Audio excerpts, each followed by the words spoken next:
नमस्कार, आप देख रहे हैं ईटी मनी बनो अपना फाइनेंस मिनिस्टर। मैं हूं आपके साथ कविता थपलियाल और आज के वीकेंड एडिशन में हमारे पास आपके लिए बहुत मज़ेदार कंटेंट है, जहां पर हम न सिर्फ आपकी फाइनेंशियल प्लानिंग करवाएंगे बल्कि आपको साइबर थ्रेट से भी बचाएंगे और साथ ही आपकी वीकेंड की प्लानिंग भी करवाएंगे। तो चलिए शुरुआत करते हैं ऑन द शो के साथ। रैंसमवेयर के अटैक बढ़ रहे हैं भारत में। भारत रैंसमवेयर अटैक के मामले में तीसरे नंबर पर। जाने क्या होते हैं रैंसमवेयर अटैक और कैसे बचें इनसे।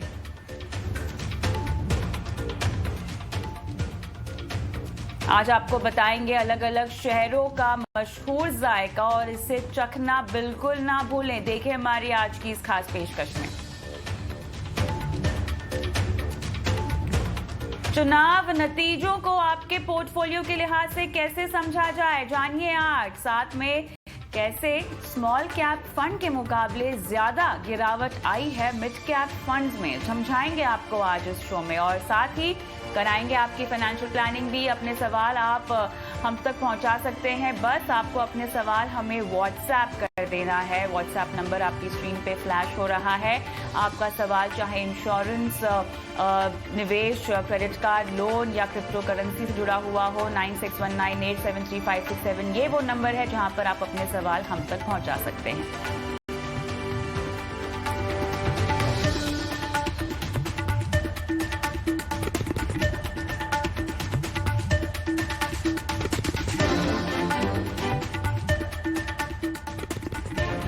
चलिए, तो भारत में रैंसमवेयर अटैक के जो केसेस हैं उनमें लगातार बढ़त दर्ज हो रही है और यहाँ पर अगर हम देखें तो भारत तीसरे नंबर पर आ गया है जहाँ तक रैंसमवेयर अटैक की बात है। ये रिपोर्ट आई है पीसीआई सिक्योरिटी स्टैंडर्ड काउंसिल की तरफ से। तो ये रिपोर्ट क्या कहती है और साथ ही किसी व्यवसाय के बारे में हो या किसी व्यक्ति विशेष के बारे में, रैंसमवेयर अटैक कैसे आपके लिए एक बहुत बड़ा खतरा साबित हो सकते हैं,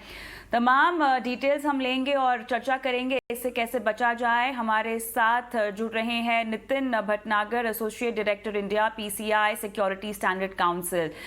नितिन, बहुत बहुत स्वागत है आपका हमारी इस खास पेशकश में। तो आपने जो रिपोर्ट यहाँ पर जारी की है उसमें साफ तौर से कहा गया है कि यहाँ पर पिछले साल लगभग 49% कंपनियों पर रैंसमवेयर अटैक हुए हैं भारत में और इसमें से 76% कंपनियां ऐसी हैं जिनमें कम से कम पहली बार अटैक हुए हैं।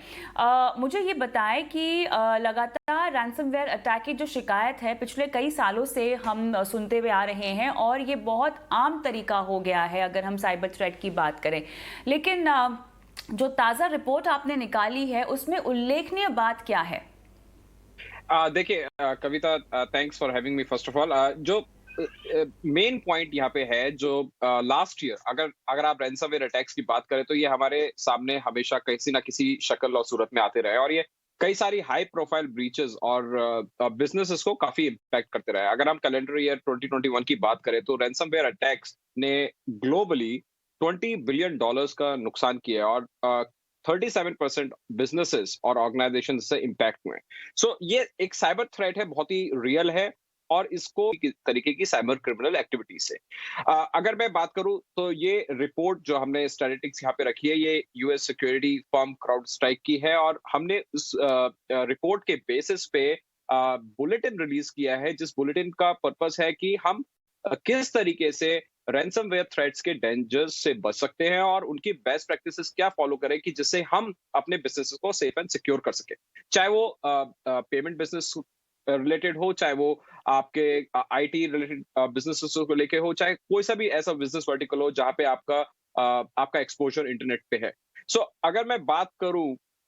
कि ये अटैक्स, साइबर रैंसमवेयर अटैक्स काम कैसे करते हैं, तो रैंसमवेयर अटैक्स जैसे मैंने बोला ये हमारे सामने काफी शक्ल सूरत में रह चुके हैं। बट यहाँ पे क्रिमिनल्स क्या करते हैं, वो अपॉर्चुनिटीज को आइडेंटिफाई करते हैं और डिसरप्ट करते हैं पूरे इकोसिस्टम को, बिकॉज यहाँ पे उनका एक ही सोल पर्पस होता है किस तरीके से वो आपके बिजनेस के डेटा को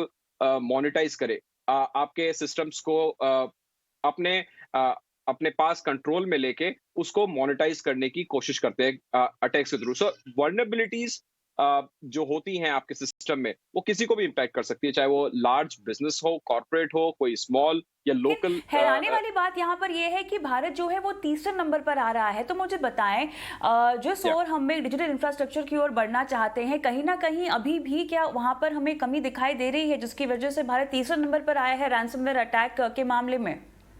सी देखिए, ये बहुत ही कॉमन होता है, ये यूज़र अवेयरनेस की यहाँ पे बहुत ज़्यादा इम्पोर्टेंट होती है, इसलिए भारत तीसरे नंबर पे आ रहा है क्योंकि आप अगर हम बात करें फिशिंग अटैक्स की, आज भी फिशिंग हम्म। अटैक्स इतने कॉमन है कि अगर आप बात करें उसके थ्रू आपके credit card, debit card related details आज भी लीक हो जाते हैं, ठीक है? तो अभी फिशिंग अटैक एक कॉमन सोर्स है, जो हमारे हमने जो रिसर्च किया, हमारे जो बुलेटिन दिया है, उसमें यही है कि phishing attacks were one of the main core reason where the जहाँ पे एम्प्लॉयज कंपनी के एम्प्लॉयज होते हैं या इंडिविजुअल आप और मैं उन लिंक्स पे क्लिक करते हैं और हमारे ईमेल्स पे मैलिशियस लिंक आते हैं और हम उसको वो हैकर्स एक्सप्लॉइट करते हैं उन वनरेबिलिटीज को क्योंकि हमारे हो सकता है कि सॉफ्टवेयर आउटडेटेड हो गए हो हमारा हम एंटीवायरस कोई यूज ना कर रहे हो हमारे सिस्टम के जो पैचेस होते हैं जिसको हम कहते हैं कि आपके सिस्टम में कोई अपडेट आ रहा है जैसे यूजुअली हम अपने फोन्स को अपडेट करते हैं ऑपरेटिंग सिस्टम्स को अपडेट करते हैं इसी तरीके से जो एप्लीकेशंस आपके सिस्टम्स पे चल रही होती है आपके ऑर्गेनाइजेशंस की हो वो अगर अपडेट नहीं हुई है उनके पैचेस अपडेट नहीं हुए तो वो वनरेबिलिटीज जो कमियां होती हैं उनको ये लिंक्स मैलिशियस लिंक्स उसको एक्सप्लॉइट करते हैं और आपके सिस्टम को कॉम्प्रोमाइज करते हैं एक सबसे कोर रीजन है फिशिंग अटैक्स हमें फिशिंग अटैक्स के लिए अवेयर होना बहुत जरूरी है किसी भी ऐसे ईमेल को क्लिक ना करें जिसको आपको नहीं क्लिक करना है और जैसे आपके सिस्टम्स कॉम्प्रोमाइज हो सकते हैं और और मैंने हमेशा आपके चैनल पे हमेशा ये बोला है कि किसी भी अट्रैक्टिव आपको लिक्विडेटिव ईमेल्स को क्लिक नहीं करना है जो कि आपको ऑफर दे रहे हो किसी तरीके के या फिर आपको कोई भी अट्रैक्ट कर रहा हो उसमें उस ईमेल्स पे क्लिक नहीं करना है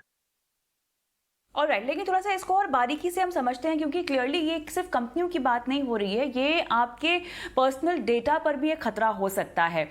सबसे पहले तो मुझे ये बताएं कि कंपनियों पर रैंसमवेयर अटैक किस तरह से होते हैं, क्या वो तरीका अलग होता है पर्सनल अटैक से? नहीं देखिए सिस्टम सी रैंसमवेयर अटैक्स क्या होता है रैंसमवेयर अटैक्स इन्वॉल्व क्या करता है साइबर क्रिमिनल्स जो होते हैं वो एक्सेस करते हैं आपके नेटवर्क सिस्टम्स और डेटा आप पर्सनल क्या होता है हम इंडिविजुअल्स हम भी लैपटॉप यूज करते हैं सो वी हमारे सिस्टम्स हमारे लैपटॉप है तो मैं जब से नेटवर्क की बात करता हूँ एक इंफ्रास्ट्रक्चर जिसमें कई सारे सिस्टम्स इंटरकनेक्टेड होते हैं सिर्फ सिस्टम्स स्टैंड अलोन सिस्टम्स भी हो सकते हैं और इंटरकनेक्टेड सिस्टम्स भी हो सकते हैं और उनके ऊपर जो रखा हुआ डेटा होता है उसको ये साइबर क्रिमिनल्स टारगेट करते हैं अब ये क्रिमिनल्स क्या करते हैं they use encryption to render parts of this unusable and potentially उसको डेटा को स्टील करते हैं और स्टील करके अपने आपके सिस्टम से बाहर लेके जाते हैं और अपने पास सेव करते हैं अब आपके सिस्टम पे एक स्क्रीन आ जाता है रैंसम आपको रैंसम पे करना है अगर आपको उस डेटा की डिक्रिप्शन कीज चाहिए यहाँ पे यूजुअली क्या होता है कि वो वो रिकवरी के लिए आपको बोलते हैं कि अगर आप हमें रैंसम पे करेंगे तो हम आपके डेटा को आपको वापस कर देंगे डिक्रिप्शन की कीज दे देंगे बट यहाँ पे गारंटी नहीं होता है कि आपको वो डेटा जो आपके सिस्टम से साइबर क्रिमिनल्स निकाल के लेके गए हैं वो वापस ही आए सो और मैंने पहले ही बताया रैंसमवेयर अटैक्स क्यों हुआ क्यों आपके सिस्टम में वनरेबिलिटी क्यों आई क्योंकि आपने कोई ऐसी एक्टिविटी करी अपने सिस्टम के ऊपर चाहे वो स्टैंडर्ड आपकी कंपनी का सिस्टम हो बिजनेस का सिस्टम हो या आपका पर्सनल सिस्टम हो आपने कोई ऐसे ईमेल पे या ऐसे अटैचमेंट पे क्लिक किया जिसकी वजह से एक फाइल एग्जीक्यूट हुई उस फाइल के एग्जीक्यूट होने के बाद वो मेलवेयर आपके सिस्टम में आया और वो रैंसमवेयर अटैक का रूप में सामने आपके आता है अच्छा, अब क्योंकि इसका नाम रैंसमवेयर अटैक है, तो किसी तरह की फिरौती मांगी जाती है। मुझे आपसे ये समझना है क्योंकि देखिए इस तरह के जो साइबर क्राइम कंडक्ट होते हैं इनमें भी लगातार हम देखते हैं कुछ नयापन होता रहता है क्योंकि जितने भी हम दीवारें बना लें बचने के लिए इनसे, ये हैकर्स और इस तरह के जो साइबर क्रिमिनल्स हैं नए से नया पैतरा जो है वो अपनाते रहते हैं। तो यहाँ पर किस तरह से फिरौती मांगी जाती है, उसके क्या क्या अलग तरीके हैं जो हमने अभी आते हुए देखे हैं? देखिए रैंसमवेयर अटैक्स में यूजुअली हैकर्स अगर देखिए उन्होंने बिजनेस डेटा कॉम्प्रोमाइज किया है तो वो आपको डायरेक्टली या तो ईमेल के थ्रू या फिर आपसे बिटकॉइन में आपसे रैंसम की डिमांड कर सकते हैं रही बात इंडिविजुअल्स को भी वो रैंसम डिमांड आपकी बिटकॉइन के थ्रू ही करते हैं, या फिर कोई लार्ज नेटवर्क है जो उन्होंने एक्सक्लूसिवली टारगेट करके आपके बिजनेस को इम्पैक्ट करने की कोशिश करी है, तो वो आपको ईमेल के थ्रू कम्युनिकेशन करके भी आपके साथ कॉन्टेक्ट में आके आपसे नेगोशिएशन कर सकते हैं। सो कई तरीके हैं। टिपिकली आज के करंट सिनेरियो में बिटकॉइन एक ऐसी बिटकॉइन के थ्रू डिमांड करना, रैंसम डिमांड करना बहुत कॉमन हो गया है। ऑलराइट, लेकिन अब इससे बचना कैसे चाहिए? आपकी रिपोर्ट में जो बारीकी आई है मुझे बताएं। उससे पहले एक सवाल कि किस तरह की कंपनी पर ये अटैक बढ़े हैं? क्या इसको लेकर कोई डेटा है, कोई स्पेसिफिक तरह की कंपनियां जहां पर हमने देखा है? क्योंकि देखिए कहीं ना कहीं इस तरह के अटैक से सेफ्टी की पॉलिसी कंपनियों ने बहुत पहले कहा था कि वो अपनाना शुरू कर देंगे, लेकिन अब तक भी वहां पर हमने कुछ कदम उठते हुए नहीं देखे हैं। ये जो रिपोर्ट है वो सामने से इस बात का सबूत है कि कंपनियों ने अभी भी काफी हद तक लापरवाही बरती है। तो कुछ कंपनियों की डिटेल्स यहाँ पर, किस तरह की कंपनियों पर अटैक ज्यादा हुए हैं, क्या वो मुमकिन है इस रिपोर्ट के जरिए समझ पाना? देखिए यहाँ पे मैं आपको इतना बता सकता हूँ कि जो अटैक्स, रैंसमवेयर अटैक्स होते हैं, स्पेसिफिकली ऐसा कुछ नहीं है कि एक स्पेसिफिक इंडस्ट्री पे वो टारगेट किया जाता है। ये पेमेंट इंडस्ट्री पे भी किया जा सकता है, और ये एक मीडिया इंडस्ट्री पे भी किया जा सकता है, एक इंफ्रास्ट्रक्चर जो बनाती है कंपनीज उन पे भी किया जा सकता है, किसी पे भी किया जा सकता है, गवर्नमेंट ऑर्गेनाइजेशंस पे भी किया जा सकता है। बिकॉज जहां पे भी सिस्टम में वनरेबिलिटी होगा और वहां पे यूजर की अवेयरनेस और एजुकेशन नहीं होगी किस तरीके से आप इन अटैक्स को से प्रोटेक्ट कर सकते हैं अपने आप को, तो वहां पे क्रिमिनल्स उन लूप होल्स को आइडेंटिफाई करके आपको टारगेट करने की कोशिश करेंगे। अगर मैं स्पेसिफिकली पेमेंट इंडस्ट्री की बात करूं, पेमेंट कार्ड डेटा को लेकर बात करूं, पेमेंट डेटा स्पेसिफिकली बात करूं, तो ऑफन वो ही एक साइबर अटैक और एक टारगेट होता है इन साइबर क्रिमिनल्स के लिए, बिकॉज वहां से वो मनी को एक्सट्रैक्ट कर सकते हैं, फाइनेंशियल गेन वहां से उनको मिलता है। सो यहाँ पे जो अगर हम बेस्ट प्रैक्टिसेस की बात करें, अगर हम आरबीआई की बात करें, उनके डिजिटल सिक्योरिटी पेमेंट कंट्रोल्स की बात करें, वो सब है इन प्लेस। इट अभी यहाँ पे सबसे मेन पॉइंट है उनको अडॉप्शन करना, उन सिक्योरिटी बेस्ट प्रैक्टिसेस को अडॉप्ट करना, डेटा सिक्योरिटी स्टैंडर्ड्स को अडॉप्ट करना, और जब हम डेटा सिक्योरिटी स्टैंडर्ड्स की बात करते हैं उनको रिलीजियसली फॉलो करना, जिससे कि आप अपने सिस्टम पे इन अटैक्स को बचा सके, क्योंकि टिपिकली स्टैंडर्ड्स आपको प्रोटेक्ट करते हैं, आपके सिस्टम को स्ट्रॉन्ग करते हैं। अगर आप पीपल, प्रोसेस एंड टेक्नोलॉजी बात करें, क्योंकि इन तीनों का मिक्सचर होता है एक, जब हम एक स्टैंडर्ड बनाते हैं, सो पीपल भी उसमें इन्वॉल्व होते हैं, टेक्नोलॉजी भी इन्वॉल्व होती है, और प्रोसेस भी। अगर हमारा पीपल, प्रोसेस, टेक्नोलॉजी पूरा स्ट्रांग है, अगर हम इसको गठबंधन की बात करें, तो अगर ये हमारे तीनों मिलके काम कर रहे हैं, तो इन अटैक्स को बहुत आराम से बचाया जा सकता है और डेटा को प्रोटेक्ट भी किया जा सकता है। बिल्कुल। तो अब क्विकली मुझे आप कुछ टिप्स दे दीजिए ताकि रैंसमवेयर अटैक से बचा जाए, और ऐसा अटैक आपके साथ हुआ है ये पहचानने की काबिलियत भी आपके अंदर आ जाए। देखिए सबसे इम्पोर्टेंट चीज है अपना आप को एजुकेट करना, अवेयर करना, किसी भी ईमेल को क्लिक ना करना जो कि आपके सिस्टम को कॉम्प्रोमाइज कर सकता है। डेटा का बैकअप होना बहुत इंपॉर्टेंट है। इन सिनेरियो अगर डेटा आपका कॉम्प्रोमाइज होता है तो आपके पास बैकअप सिस्टम्स होने चाहिए, जिससे आप तुरंत अपने सिस्टम्स को रिकवर कर सकें। अब इम्पोर्टेंट बात है ट्रेनिंग। यहाँ पे ट्रेन करना, अगर मैं बिजनेसेस की बात करूँ तो लोगों को बिजनेसेस को अपने एम्प्लॉयज को ट्रेन करना पड़ेगा। यहाँ पे जितनी एडवाइजरीज आती हैं या फिर जितने भी एजुकेशनल कंटेंट हैं अवेलेबल स्टैंडर्ड्स बॉडी की तरफ से, उनको वो अपने एम्प्लॉयज को बताएं कि भाई